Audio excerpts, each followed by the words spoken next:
¿Los encuentros van a ser intercalados o semanal? Bien, en el trimestre nosotros vamos a tener aproximadamente entre 9 a 7 encuentros. Yo le avisaré, por ejemplo, en la semana que tal vez no vamos a tener. No es que vamos a tener 2 encuentros consecutivos, sino que lo podemos decir que lo podemos hacer de una manera bisemanal, por así decirlo.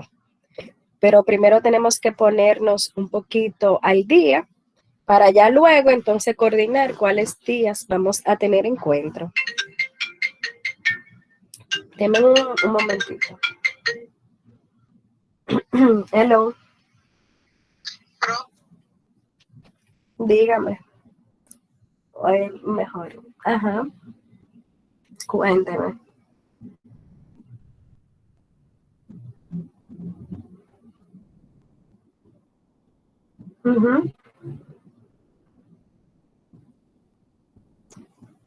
Sí, sí, en el mismo examen, en el punto tú tenías lo que ibas a realizar, el ejercicio, y debajo te habilité el espacio.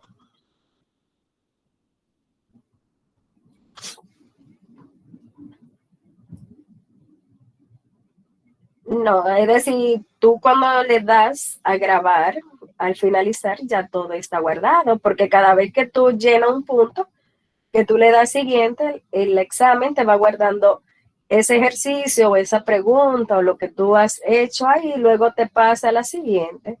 Pero al final sí tienes que darle a finalizar ya intento, que eso, exacto, eso es lo que ya te aprueba, podemos decir, te guarda el examen de manera completa.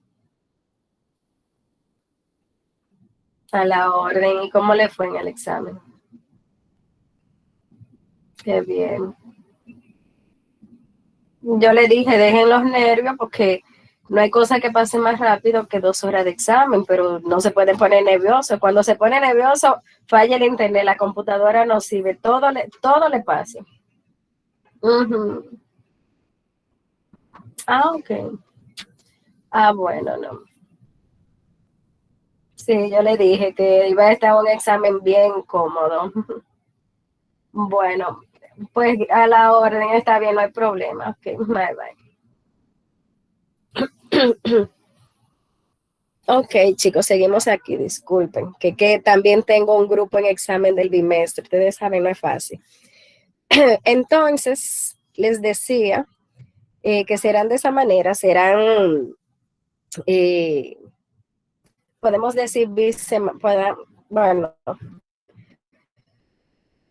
eh, intercalados, pero lo ponemos al día y luego ya lo vamos haciendo y lo confirmamos por el grupo. ¿Alguna otra pregunta?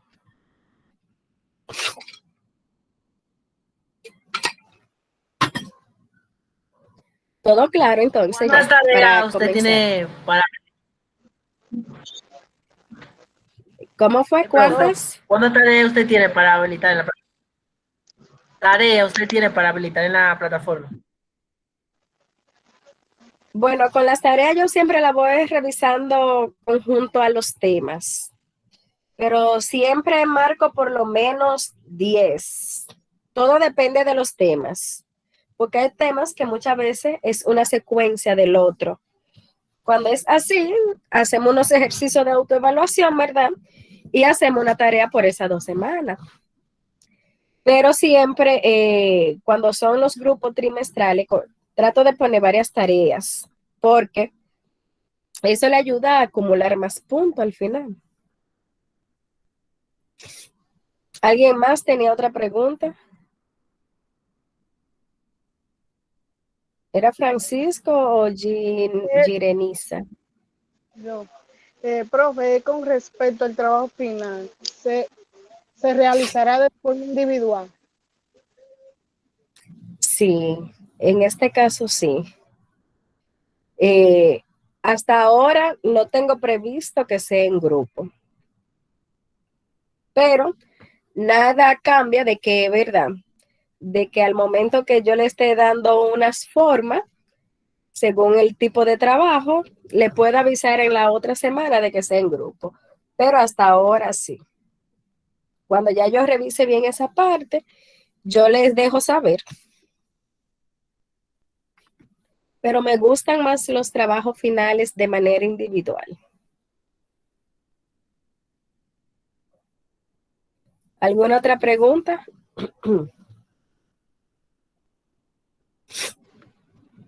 Bien, entonces miren, vamos a iniciar.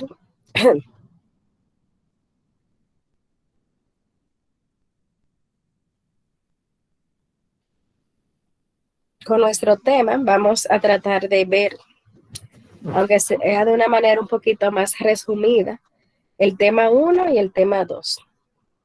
Ustedes me van a tener que ayudar un poquito por la garganta. Entonces, aquí comenzamos con el tema 1, que es sobre los derechos de la administración pública. Cuando hablamos de esos derechos de administración pública, directamente, ¿qué tal vez ustedes entienden o en algún momento, qué ustedes creen que puedan ser la parte de administración pública en función a sus derechos?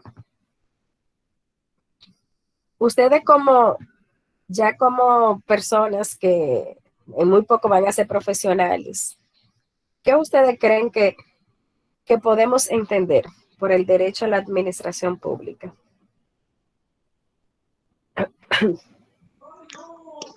Bueno, maestra, Ajá. las fuentes del derecho de la administración pública hacen referencia a las legislaciones, normas, regulaciones sobre las que se sustenta los procesos de administración de Así la cosa es. pública, de la cosa pública. Eso es lo que hace referencia. Muy bien, muy buen aporte. ¿Alguien más?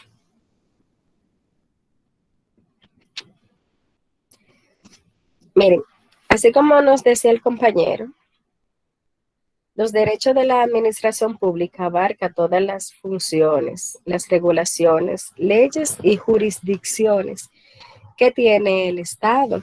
Obviamente, mediante estas funciones, el Estado va a regir su actividad. ¿Cuál es la actividad del Estado? Obviamente es el cumplimiento de las normas, el cumplimiento de los principios, de las reglas y obviamente de tener una facultad en cuanto a lo que es legislar, en cuanto a lo que es ser cabeza principal de un Estado, de poner en marcha un país. Le voy a colocar un ejemplo fácil y sencillo. Por ejemplo, en nuestras casas, aquellas personas que son casadas, o cuando nosotros vivíamos con nuestros padres, se nos decía, o siempre hemos visto, que el cabeza de familia es el padre. Y el padre era como esa guía. Estamos hablando de familias funcionales, ¿verdad que sí? Y el padre era esa guía, era quien nos dirigía, ¿verdad? Era como el norte para nosotros poder seguir, era un ejemplo. Asimismo funciona, podemos decir, la parte de las funciones administrativas. Aquí esa persona va a poner las leyes, va a tener responsabilidad y es aquella que va a dirigir un estado, una nación, a lo que nosotros llamamos nuestro país, llamamos un país. Y obviamente va a tener ciertas medidas. Dentro de esas medidas están todas las normativas, porque obviamente para poder existir, subsistir, tenemos que tener leyes, tenemos que tener conductas. Y todo eso lo establece la administración pública. Por eso se llama público, porque es el Estado. Aquí entra el pobre, el rico, la clase social, el católico, el evangélico, el hombre, la mujer, entra también lo LGTB, que también ya, ¿verdad?, es parte de la sociedad. Abarca todo lo que hay dentro de un país. Abarca los ladrones, los delincuentes.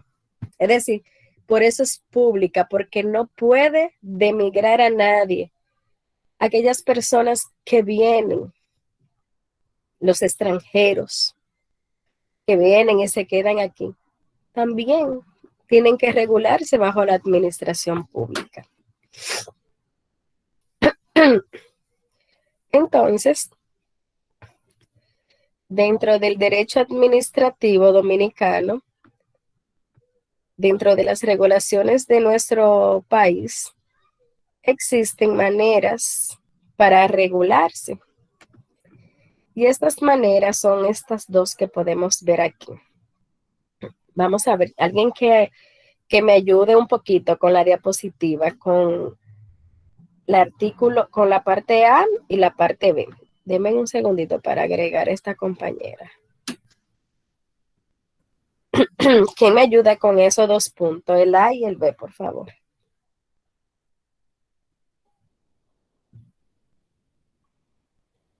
¿Alguno de ustedes, chicos? Vamos, maestra. Dígame. Vamos a ayudarle. Sí, hágame el favor ahí, ayúdenos con la parte A y la parte B. ¿Usted ve la pantalla? Sí. Sí, pues ayúdenos con una leidita para ir explicándola. La República Dominicana tiene sistema constitucional integrado por disposiciones de igual jerarquía que emanan de 2 fuentes normativas esenciales. A, la nacional, formada por la Constitución y la jurisprudencia constitucional local, tanto la dictada mediante el control difuso como por el concentrado. B, la internacional, compuesta por los pactos y convenciones internacionales, las opiniones consultivas y las decisiones emanadas de la Corte Interamericana de Derechos Humanos, fuentes normativas que en su conjunto, conforme a la mejor doctrina, integran lo que se ha denominado el bloque de constitucionalidad, al cual está sujeta la validez formal y material de toda legislación adjetiva o secundaria. Bien, miren, dentro de esa parte de las fuentes del derecho, en la parte A, cuando habla de la Constitución, nos dice por qué está formada la parte de las leyes de nuestro país. Por ejemplo, en este caso, tenemos la Constitución como primera ley. Tenemos la Constitución como primera regla, la guía, ¿verdad? Mediante la Carta Magna es la que se derivan todas las otras leyes que nosotros tenemos en el país. Ahora bien, ¿quiénes también influyen dentro de esa parte? Influyen también los organismos internacionales, los pactos, los convenios, los tratados. Y entre eso, nosotros vemos y hemos escuchado siempre en la noticia, en algo, cuando dicen, la Organización de los Derechos Humanos, la Organización Mundial de la Salud.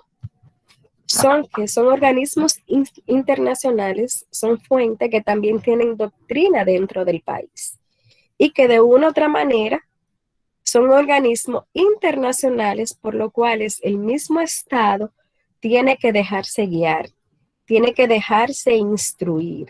Ahora nosotros tuvimos un ejemplo, cuando la Organización Mundial de la Salud tomaba medidas estrictas acerca, por ejemplo, de la situación que pasamos de la pandemia, todos los países tenían que acatar ciertas medidas, ciertos controles, porque son organismos creados ¿para qué? Para eso, para sobreguardar situaciones que se dan. Con la parte de los derechos humanos también lo podemos ver, no solamente lo vemos, También situaciones en nuestro país, lo podemos ver cuando pasan ciertas situaciones en otros países, que hacen sus opiniones o que hacen una obligación de que tenga que realizarse o acondicionarse cualquier normativa, cualquier ley, algo que infrinja. Entonces, esas son las fuentes que puede tener, que tiene el derecho administrativo.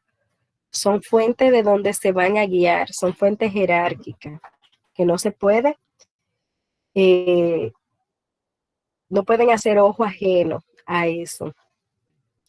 Ustedes ven que cuando aquí se van a tomar decisiones, ya que son relevantes, por eso es que hacen la modificación a la Carta Magna, para poder, ¿verdad?, yo realizar lo que la Carta Magna no me permite hacer, porque no puedo violentarla, no puedo violarla. ¿Se ha entendido toda la parte que hemos ido explicando hasta ahora? Sí. Sí. Bien, ¿alguno de ustedes quiere hacer algún aporte, agregar algo?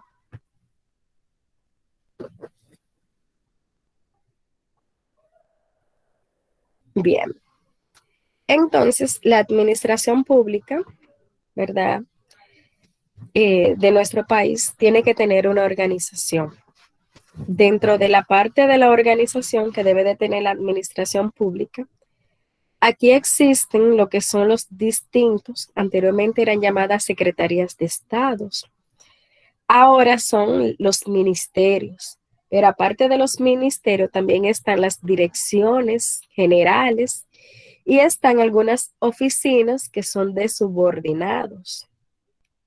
Entonces, ¿qué sucede? Un gobierno por sí solo no puede funcionar, no se puede organizar. Es posible que nosotros en un momento, cuando hay cambios de gobierno, usted comience a escuchar muchísimos ministerios, ¿verdad? Muchísimos departamentos, y usted dice, pero Dios mío, ¿y cuántas cosas son? Y a veces uno mismo hace la cuestionante, esas son botellas, o esas son puestos, que, ¿verdad? Pero son departamentos, son ministros que son usados. Hay algunos que usted no lo usa porque tal vez no está dentro de sus parámetros profesionales o hasta donde usted tiene que llegar. Pero todo gobierno, para tener una mejor organización, tiene que tener sus ministerios divididos. Lo tiene que tener también mediante un sistema de regulación de normas. Ahora mismo, hace unos años atrás, podemos ver cómo el gobierno saliente hizo una reforma, hubo unos cambios que fueron muy notorios en cuanto a la parte de la administración pública, obviando la parte que todos conocemos de que lo que pasa, como yo le decía a un grupo en una clase pasada, que en todos los gobiernos del mundo, no importa, siempre hay corrupción, pero obviando esa parte, podemos ver los cambios notorios en las direcciones públicas.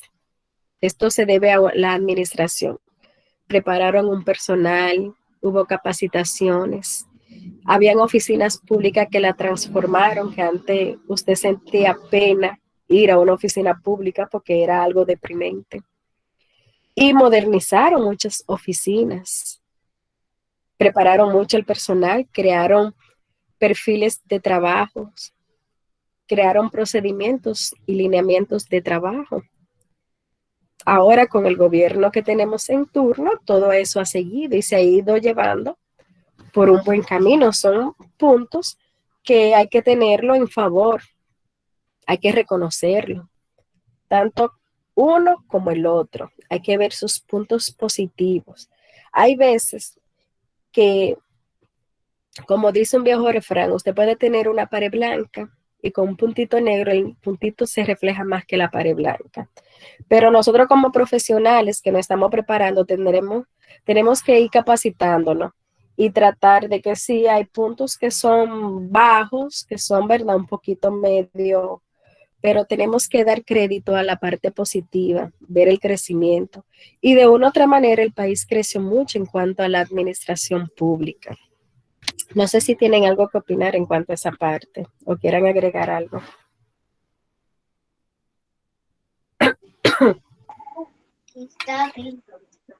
Maestra, Sí, dígame. no podemos negar que, perdón, Ali, silencio por favor. No podemos negar que nuestro país ha experimentado algún tipo de organización, pero estamos bastante desorganizados si nos comparamos con países que van delante de nosotros. Y yo creo que nuestro país tiene todas las leyes que necesita para trabajar. Lo que pasa es que el sistema de justicia que tenemos, que debería de ser que vela porque se cumplan todas esas normas y regulaciones para la función pública y incluso para la privada, no funciona para la función pública, sino que es manipulada al antojo del que esté de turno. Por eso es que tenemos tanto atraso. Sí, de acuerdo.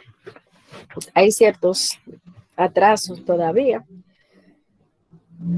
pero hay algo de que, por ejemplo, dentro de la misma justicia, muchas veces hay que dejarlo que trabajen. El Ministerio Público en su momento se ve, una palabra muy común, se ve muy flojo, pero a veces el Ministerio Público se ve flojo por cómo también están constituidas las leyes. Recuérdense que hay leyes que establecen puntos que a uno mismo como ciudadano tú sientes como esa impotencia, ¿verdad? Y tú dices, pero Dios mío, ¿y cómo puede ser? Entonces el que hace algo bien, el que lo toman en cuenta, y aquel que hizo la falta, él es que lo dejan suelto, de persona libre. Y todo eso viene por ahí, por la parte tal vez de cómo está confeccionada la ley, de que hay ciertas leyes que también son un poquito anticuadas, que no van actualizándose a la metodología. Un punto que usted dijo muy importante, a veces se deja manipular, porque le voy a decir algo, no hay país en el mundo, ¿verdad? Como decía ese libro, que no haya, que no exista su momento de corrupción. Uno más que otros es más notorio, claro está, pero esa es la parte donde nosotros debemos de ir trabajando, de tratar o de aportar ese granito de arena, de que tal vez las cosas se hagan bien, de que si alguno de ustedes ahora mismo está trabajando en una institución pública, usted recuerde de que debe de hacer las cosas bien. Porque así como usted reclamaba lo mal que hacían los otros, usted no quiere que luego les reclamen a usted. Y usted reclamaba lo mal porque usted se sentía, ¿verdad?, que lo estaban engañando. Entonces, si usted lo pedí, lo solicité, ¿qué usted tiene que hacer? Tratar de hacerlo bien. Y a veces nosotros somos críticos de lo malo, y cuando nos toca en esa posición, nosotros nos olvidamos de todo lo que nosotros criticamos. Y actuamos igual o peor de lo que estaban. Entonces, ¿qué tenemos que hacer? Tenemos que hacer eso, prepararnos, ¿verdad?, para poder aportar un granito de arena mejor. Entonces, dentro de la misma función pública tenemos responsabilidades. ¿Cuáles son esas responsabilidades? Bien, quien dispone de las responsabilidades es el presidente de la República, que también hemos escuchado que se le llama como jefe de Estado. Dentro de sus responsabilidades es esa persona que ya, ¿verdad?, conocemos, que es quien nombra, hace los nombramientos de sus ministros, de sus jefes de Estado, de las direcciones. Y también es reconocido totalmente como la única persona que puede realizar esto. Eso lo es reconocido por nuestra Carta Magna. Asimismo, como él tiene también derecho a removerlos, a cancelarlos, a colocarlos en otras posiciones. Es una de sus responsabilidades, aparte de dirigir. Pero un punto importante que tiene el presidente para dirigir es que debe de dirigir para cubrir, ¿verdad? Para tener un Estado responsable en primer lugar, un Estado que sea transparente, un Estado confiable, un Estado honesto, pero que asimismo ese presidente pueda cubrir esas necesidades básicas que tienen todos los ciudadanos. ¿Verdad? Hablamos de valores dentro de las responsabilidades del presidente, pero esos valores yo lo estoy distribuyendo entre un gobierno y un gobierno lo llamamos a todas las personas que él tiene a su lado, a todas esas personas que lo van a ayudar, que deben de ser de qué manera íntegras, deben de ser honestas, responsables, colaboradoras y que velen por cubrir los beneficios de quién, de los ciudadanos. Y cuando hablamos de los ciudadanos mencionamos todo el que vive en el territorio de ese país. Beneficio, una vía pública. Yo no puedo impedirle una vía pública que solamente crucen los que tienen un estatus social más alto. Entonces son necesidades básicas para todos.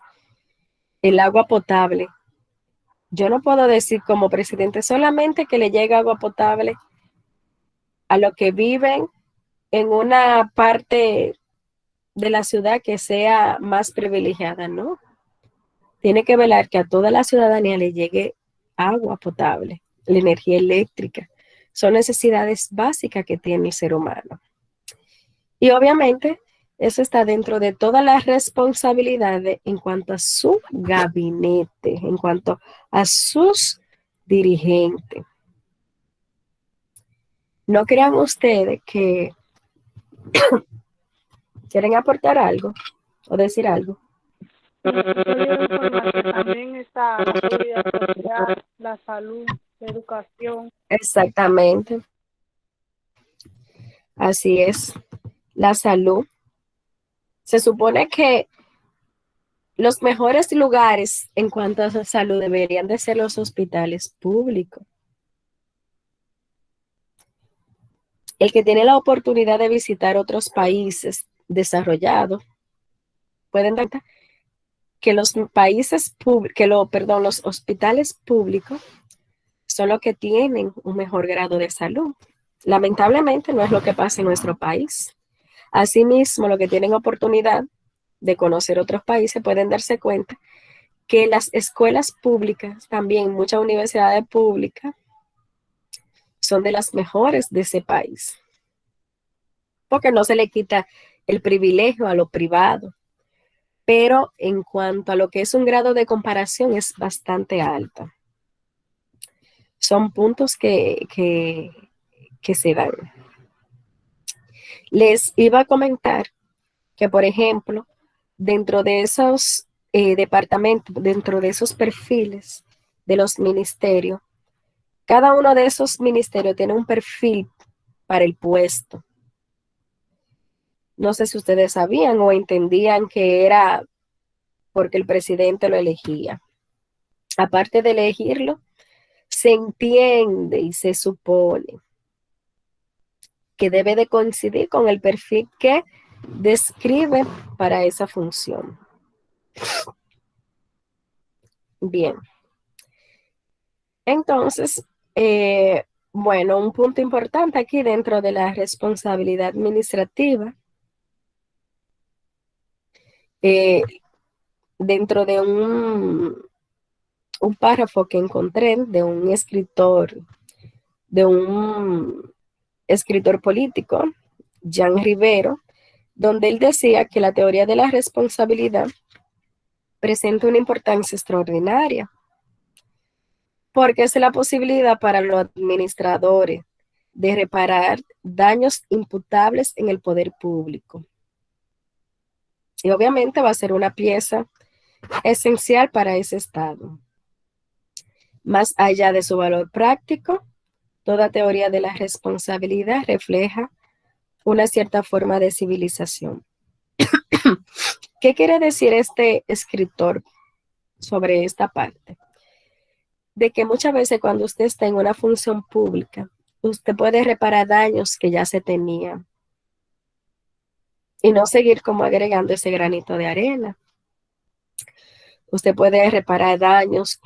¿A qué llamamos daño? A que si tal vez ese departamento, ese ministerio, se entendía que no estaba haciendo su trabajo y usted llega, puede realizar un trabajo limpio, impecable, que muestre, ¿verdad? El trabajo arduo que usted tiene, honesto, de que usted pueda mejorarlo y que usted sea partícipe de las críticas positivas.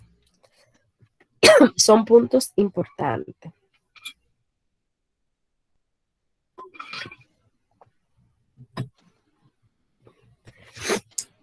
Y en cuanto a lo que es el procedimiento administrativo, ¿verdad? Los procedimientos se llevan a cabo a través de leyes, resoluciones que se emiten, decretos. Para poder hacer cualquier tipo de cambios o cualquier tipo de procedimiento o establecer algunas normas, deben de haber resoluciones, mandatos. Esos mandatos son lo que me establecen esos cambios y me dan, ¿verdad?, el criterio, el acierto de lo que se debe de hacer de la mejor manera. Son puntos puntuales. Por ejemplo, en la parte del procedimiento administrativo, no sé si ustedes recuerdan en el gobierno saliente que cada vez que se emitió una orden, cuando la pandemia estaba en su punto, ¿verdad?, era el administrativo de la presidencia, que era que explicaba todo. Y era mediante resoluciones, mandatos y decretos que se establecían. No era a la ligera. Eran mandatos que se consultaban con el presidente, que es el que tiene la responsabilidad de la administración pública, de la administración de un país en sus manos. Tampoco el presidente puede, porque tuvo la ocurrencia de decir, vamos a hacer tal cosa, y decirlo solamente de, como uno dice, de boca, no. Él tiene que prescribir ese mandato, prescribir esa resolución, porque eso no puede en ningún momento violentar nuestra Carta Magna. Ningún mandato, ninguna resolución puede violentar ni puede superar lo que es la Constitución. ¿Vamos claro hasta aquí? ¿Vamos bien?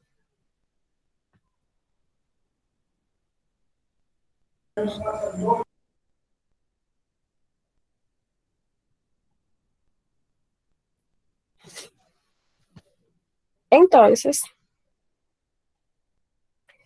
con esa parte ahí, nosotros le toqué un poquito de lo que es el primer tema sobre la administración pública.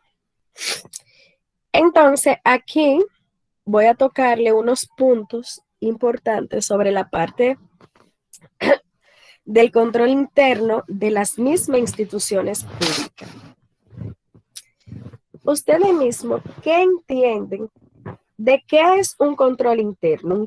Es decir, para ustedes, ¿qué hace referencia el control interno? ¿A qué se refiere? ¿Qué ustedes entienden? Control interno son todos los procedimientos, protocolos, normas y políticas que aplican a las operaciones de la empresa para el correcto registro y manipulación de los activos. O sea, tiene como finalidad proteger y salvaguardar los activos de fraude y así. Muy bien, muy bien. ¿Alguien más que quiera agregar algo?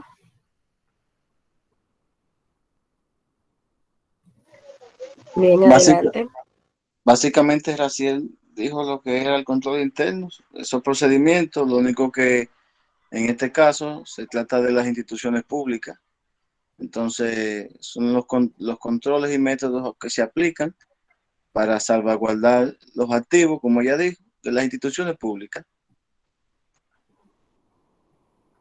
Muy bien. ¿Alguien Eso más quiere? tiene que ver que cada organismo use los recursos de manera responsable dentro de la institución. Muy bien. Bien. Cuando nosotros, como ustedes dicen, así mismo es, el control interno no es más que esos requisitos, esos requerimientos que yo debo de cumplir. ¿Qué es un control interno? Son medidas que van a regular. ¿Para qué? Para guardar, para tener como esa protección, como lo dice la compañera, para sobreguardar ciertos puntos. En este caso, podemos decir, podemos proteger los activos de una compañía, podemos tener un control interno para la parte también de los pasivos, de las ventas. En este caso, nosotros vamos a tener un control interno para las instituciones públicas, es decir, vamos a cuidar a instituciones públicas que deben de tener un control interno como medida para proteger y para sobreguardar las situaciones, los procedimientos, los procesos que hacen, la documentación, la información. Dijimos que son normas, son requerimientos y son de una manera estricta. Cuando hablamos de protección, de guardar, estamos hablando de algo que debe de estar bajo fidelidad, bajo confianza, tener un resguardo. Cuando usted cuida algo, ¿verdad? Usted lo cuida de una manera excéntrica, podemos decir. Entonces, en las instituciones públicas debe de haber control interno, porque sabemos que no todas las personas que van a puestos públicos van con las mejores intenciones. La parte del control interno también lleva a tomar ciertas sanciones que son muchas veces hasta por grados. Hay sanciones de esas que te puede hacer un despido del trabajo, hay sanciones de esas que te pueden llevar a la cárcel y a pagar una multa. ¿Por qué? Porque tú estás violentando algo de que establecía y tenía los criterios de que tú no lo puedes hacer. Es como que a ti te digan, mira, tú no puedes hacer esto, si no va a perder tal cosa. Ya tú lo sabes y lo conoces. Y hay empresas que ese manual de control interno te lo dan a leer cuando te están capacitando y te están reclutando y te hacen firmarlo para que luego tú no omitas de que tú desconocías ese proceso. Que al momento de tú cometer una falta, ay, no, yo desconocía que eso no se podía hacer. ¿Qué es lo primero que te van a hacer? Porque muchas veces esos manuales lo colocan dentro del expediente de cada uno, de cada persona, dentro del expediente tuyo. Y van a buscarlo y van a decir, no, porque usted leyó en el manual de control interno que usted no puede hacer esto y mire, está firmado por usted. No hay manera que tú tengas defensa. Y muchas veces, como le decía, esto lleva al despido del trabajo, a faltas graves, a meses, años, días en la cárcel. Entonces, todo eso se realiza y lo tienen las instituciones públicas. ¿Qué sucede? Que el control interno está mediado por la ley 10-07, establecida por el expresidente Leonel Fernández, donde su finalidad, obviamente, es tener esa facultad para cuidar y defender los recursos públicos y la gestión. Cuando hablamos de recursos públicos, no solamente hablamos de ingresos, de finanzas o de dinero. El Estado tiene muchísimos recursos públicos. ¿Cuáles son esos recursos públicos que puede tener el Estado? carreteras, parques, áreas verdes, playas. Por ejemplo, cuando usted escucha que la Loma Miranda, que tal cosa, se supone es un recurso público del Estado y el control es de que no pueden ser explotadas, que la playa que está en tal sitio no puede ser, los ríos que están extrayendo material, son recursos públicos que tiene el Estado y no estamos hablando de dinero. Y obviamente esos recursos públicos se manejan mediante un control interno. Los bosques con el corte de árboles, de pino, son recursos que tiene el Estado y hay un control interno y para eso se supone que existen departamentos. Entonces, con esa finalidad fue que se creó esa ley 1007 para la protección de todos los recursos y la gestión. Y cuando hablamos de gestión, hablamos de los puestos, ¿verdad?, laborales, de usted no llevarse de la mano y porque yo soy el hijo de fulano o la esposa de Perencejo, ¿verdad? Yo hago lo que yo quiera y que si me destinaron un recurso para yo arreglar tal cosa, no, esto es para mí, esto es para fulano. Tratar de ser lo más honesto posible, lo más íntegro. Y aunque ustedes no lo crean, para eso están las leyes de control interno. Se supone que para detectar esas fallas que ocurren. Aquí tenemos ámbito de aplicación, como yo les decía, la parte del control interno, al gobierno central, las instituciones descentralizadas y autónomas, las instituciones públicas que abarcan toda la parte de seguridad social,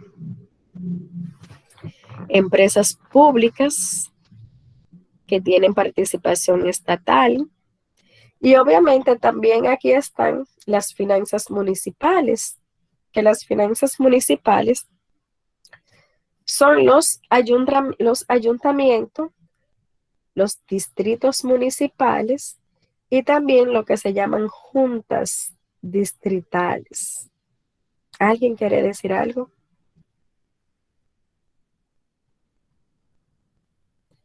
Hay una ok, no había manita levantada, bien.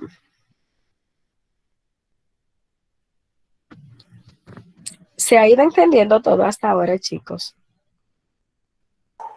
Sí, hasta ahora todo bien. Muy bien.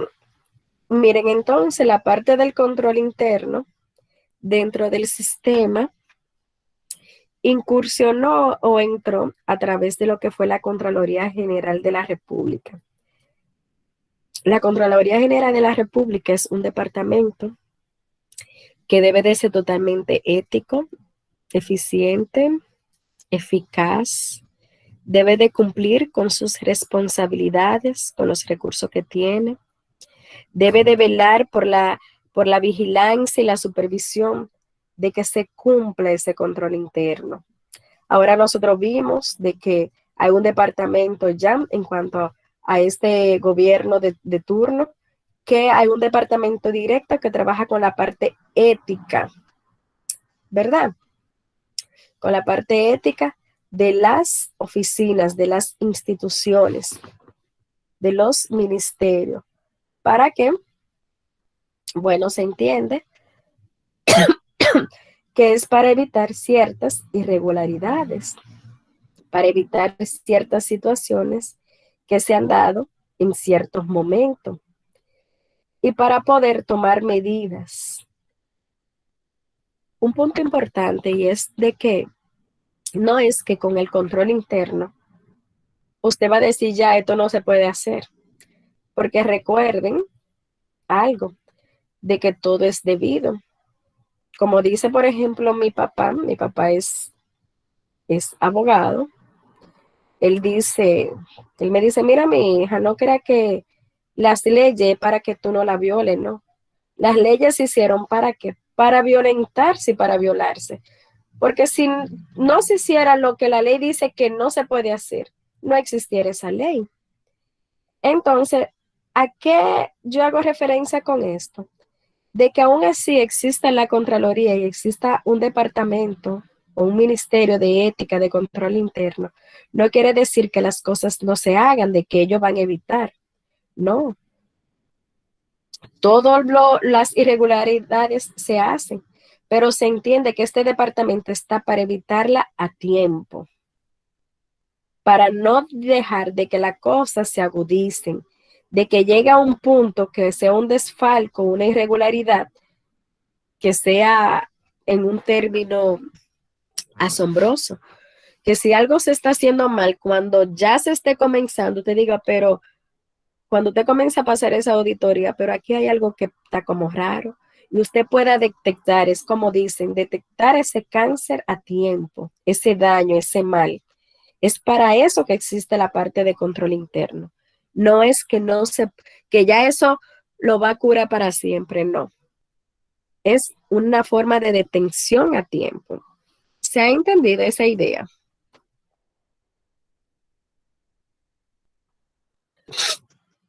Sí, claro. Sí. Sí. Ok, miren, entonces, dentro de los objetivos del sistema de control interno, están estos 6 puntos. Me gustaría que alguien de ustedes me ayudara con esa lectura de esos 6 puntos del objetivo que tiene el control interno, por favor. Venga, yo voy a leer. Adelante, gracias. Objetivo. El Sistema Nacional de Control Interno tendrá por objetivo asegurar el ejercicio del control interno sobre bases técnicas uniformes por las entidades y organismos incluidos en el ámbito de esta ley. 2. El logro de los objetivos y metas institucionales previstas en el presupuesto de las respectivas entidades y organismos, de esta manera coherente con los planes, programas y políticas del gobierno. 3. La adecuada recaudación y el debido manejo, uso e inversión de las rentas y recursos públicos de conformidad con los principios de eficacia, eficiencia, economía, responsabilidad, transparencia, confiabilidad, legalidad y probidad. 4. La adecuada protección del ambiente y la minimización de los costos e impacto ambiental de las operaciones y de los proyectos de obras públicas. 5. El establecimiento de procedimientos con el propósito de que la información administrativa, financiera y operativa obtenida por los sistemas de registros sea útil, confiable y oportuna para la toma de decisiones. Y por último, la cuantificación de los factores de riesgo que puedan afectar a las entidades que conforman el sistema. Ok, muy bien, gracias. Bien, ahí vimos como nuestra compañera nos recordó los objetivos que tiene el Sistema Nacional de Control Interno, los puntos importantes. Creo que están claros en cuanto a los objetivos que este tiene que lograr. Bien, entonces, como le decía, la parte de la Contraloría General de la República es un organismo totalmente dirigido por una persona responsable. Dentro de la ley 1007, ustedes tienen una tarea en el tema número 2, donde tienen que hacer un ensayo sobre esta ley. Van a leerla, no es una ley larga ni es cansona, que al contrario, yo sé que le va a ser de gran interés porque ustedes se van a encontrar con puntos que ustedes mismos van a decir que desconocían o puntos donde usted va a poder expresar opiniones. Y si usted trabaja en una institución pública, yo sé que usted va a poder tomar ciertos puntos o va a poder hacer sus aportes. Y una de las partes más importantes es que para ser el contralor es el perfil quien dirige la Contraloría. Para tener ese perfil de contralor, ustedes no se imaginan, lo van a encontrar, como le dije, en la ley 1007, todos los requisitos que debe de tener esa persona. porque la Contraloría es como ese órgano totalmente ético donde no puede haber falla, y aparte de eso, que es el órgano donde llegan toda la parte de la utilización de los recursos. Son requisitos, tanto así, que para tú ser contralor, tú tienes que tener una fianza.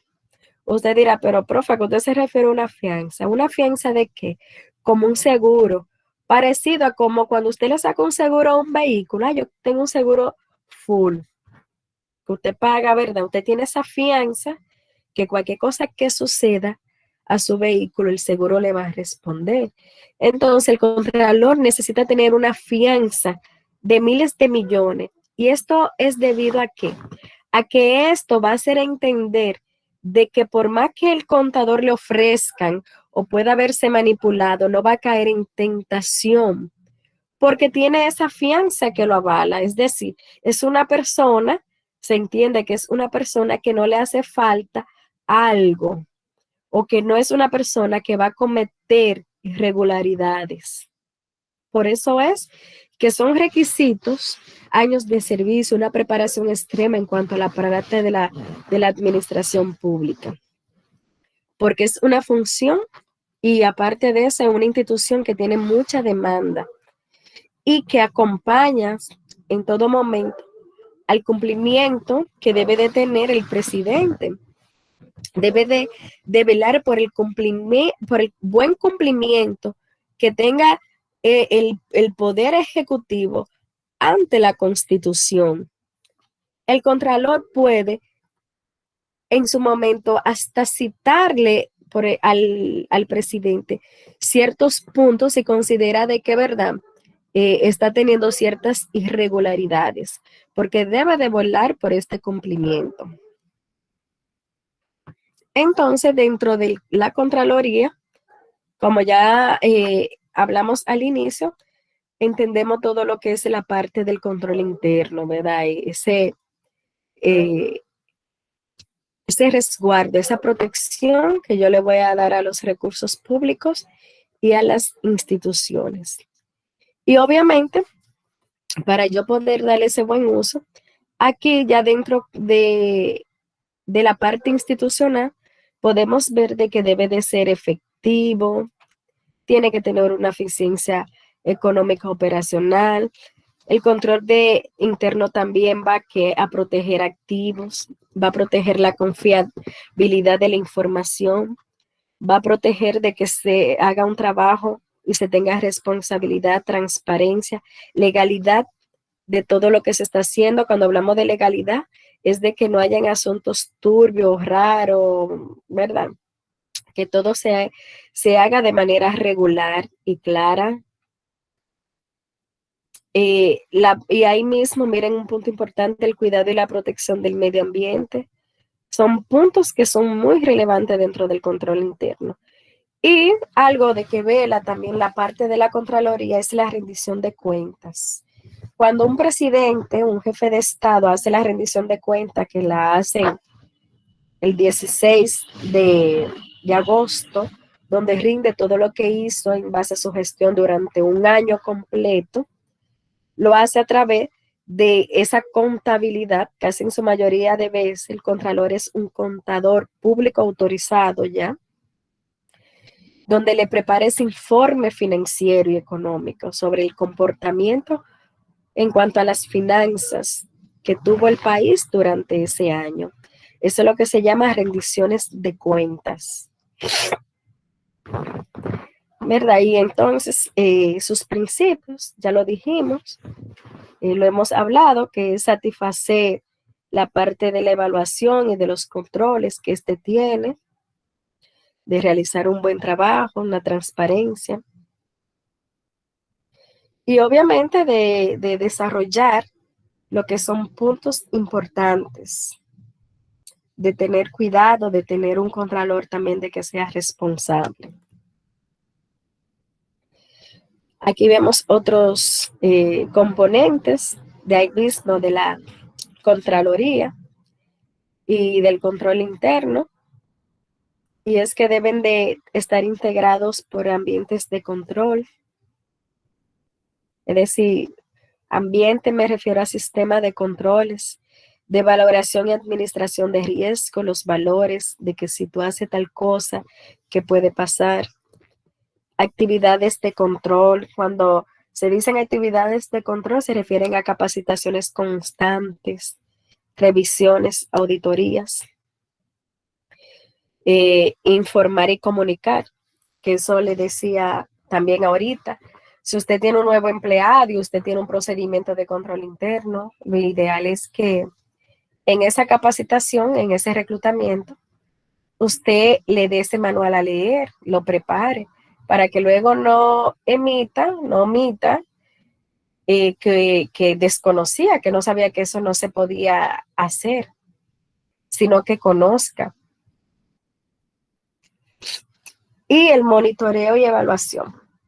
Usted no se puede confiar, por más cerrado que usted tenga un control interno, usted no se puede confiar. Porque en la cabeza del ser humano siempre hay creatividad y siempre hay innovación. Y por tal razón, hay tecnología, hay hackers, por tal razón se pueden cometer ciertas irregularidades. Bien. Preguntas, chicos, dudas, comentarios. Hasta aquí tenemos los dos temas, el tema 1 y el tema 2.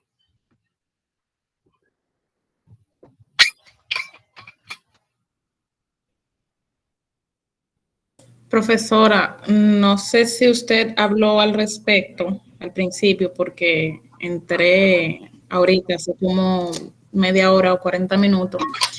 Si usted ha comentado sobre los grupos de exposición o algo relacionado a lo que estaríamos desarrollando en el transcurso del trimestre. No, sobre grupo de exposición todavía no he hablado. Los grupos de exposición, ya en esta semana, por el mismo WhatsApp, lo estaré enviando. Y mire, qué bueno que usted me recordó ese punto. Hay ciertos parámetros, yo en eso lo hago de una manera flexible. Y es que muchas veces yo permito de que los grupos lo hagan ustedes, porque a veces ya se conocen, o a veces, como es una materia virtual, hay veces que hay de una misma ciudad, hay un grupo que si en un momento se pueden reunir, lo pueden hacer. Yo lo dejo que ustedes lo realicen. Otras veces le doy la opción que también permito, porque a veces se sienten, ay, profe, mejor hágalo usted, de que a veces yo lo elaboro yo y lo mando por el grupo. El grupo 1 están fulano, fulano, fulano, fulano. En el grupo 2 están tales personas. Entonces, no sé qué ustedes opinan en cuanto a esa parte. De que lo dejemos abierto o que lo elija yo dedocráticamente. Sería mejor abierto, profe, en mi opinión. Ok. Bien, esa información después de las 9, a mí casi no me gusta escribirle a nadie que sea de manera personal. Pero terminando la clase, inmediatamente la voy a enviar por el grupo para que tengan pendiente realizar entonces los grupos. Ustedes son 22. Es decir, que nosotros de 22, podemos hacer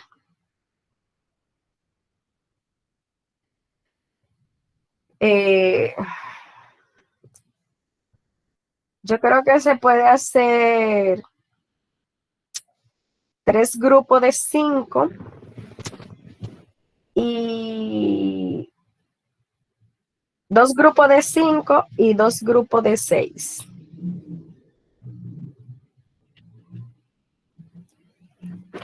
Entonces, como dijo el compañero, ustedes se reúnen Ustedes hacen los grupos y me lo envían por el WhatsApp, los que integran ese grupo. Disculpe, profe, ¿qué cantidad de participantes serían por grupo? Son 22. De los 22, tendríamos, les dije, 2 grupos, bueno, hay que...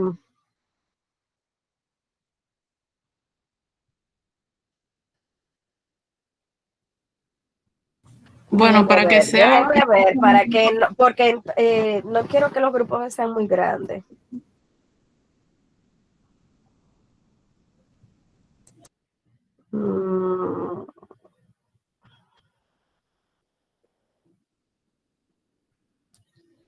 Vamos a tener 3 grupos de 4. Entonces,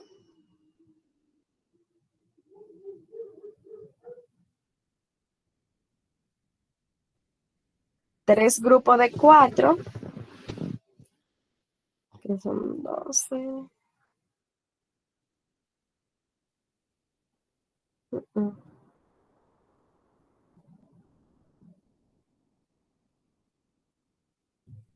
Y 2 de 5.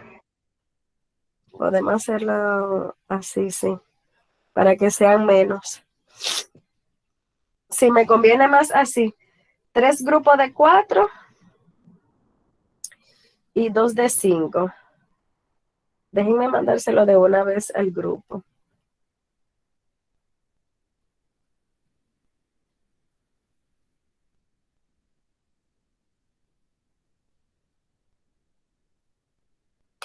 Bien, yo se lo envío ahora mismo, entonces. Dijimos que ustedes lo van a hacer a elección propia. Traten de hacerlo, conformarlo en estos días del fin de semana, para así las actividades correspondientes inmediatamente pasarla. ¿Estamos todos de acuerdo lo que están aquí? Sí. Sí. Sí. Bien, de acuerdo.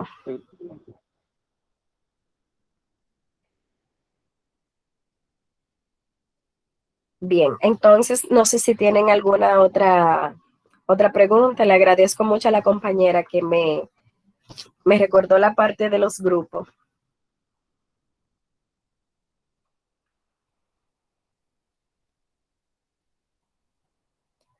Preguntas, dudas. Ya ustedes vieron que la asignación 1 y 2 están disponibles.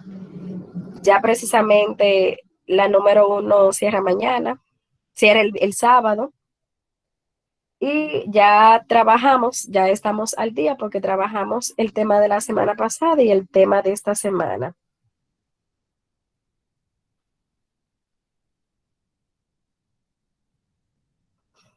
Bien.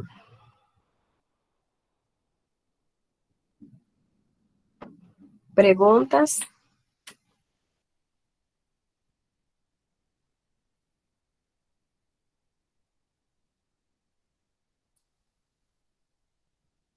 No hay preguntas entonces. ¿Todo claro? Todo claro, chicos, ¿todo bien?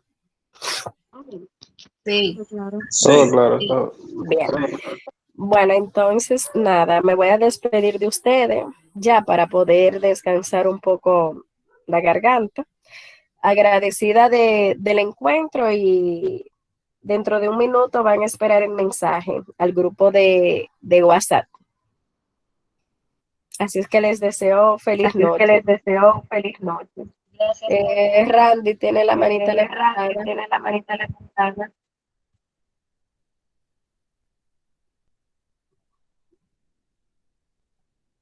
Randy. Bueno, quité la manita, parece que la duda fue aclarada.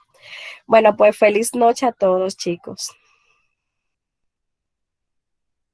Feliz noche, que se mejoren. Feliz noche, igual. Gracias, muchas gracias. Gracias, buenas noches. Hasta luego a todos.